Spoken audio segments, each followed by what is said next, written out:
გაეროს განვითარების პროგრამის პროექტი „ენპარ დაჭარა“ სასოფლო-სამეურნეო კოოპერატივებს სამ კატეგორიაში გრანტის მიღების შესაძლებლობას აძლევს. მანქანა დანადგარების წარმოების საშუალებებისა და სხვადასხვა მასალების გრანტის ფარგლებში შეძენა ყველა იმ კოოპერატივს შეეძლება, რომელიც მინიმუმ 5 წევრისაგან შედგება. დაფინანსებას გამარჯვებული პროექტები $30,000 ფარგლებში მიიღებენ.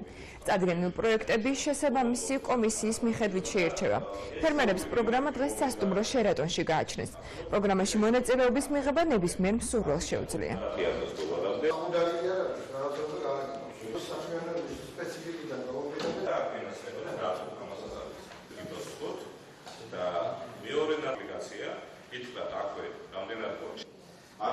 არის საგრანტო პროგრამა, დაყოფილი სამ კატეგორიად, $10,000-მდე, $30,000-მდე და $50,000-მდე.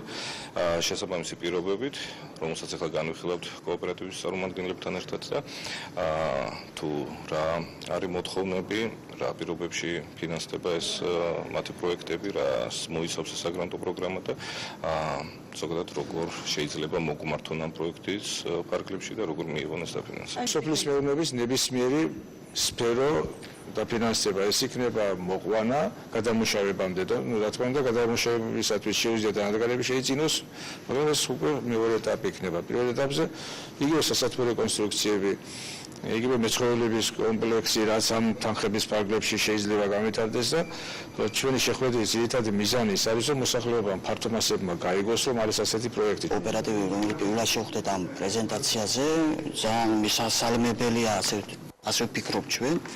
ხელი შეუწყოს, რა თქმა უნდა, ჩვენი კოოპერატივის განვითარებაზე და შეჯერობით ავიღებთ ორიენტაციას, რომელიც პროექტზე მუშაობთ ამჟამად დღესდღეობით. ეს თანხები საკმარისი იქნება? შეჯერობით მე ვფიქრობ, რომ საკმარისი არის.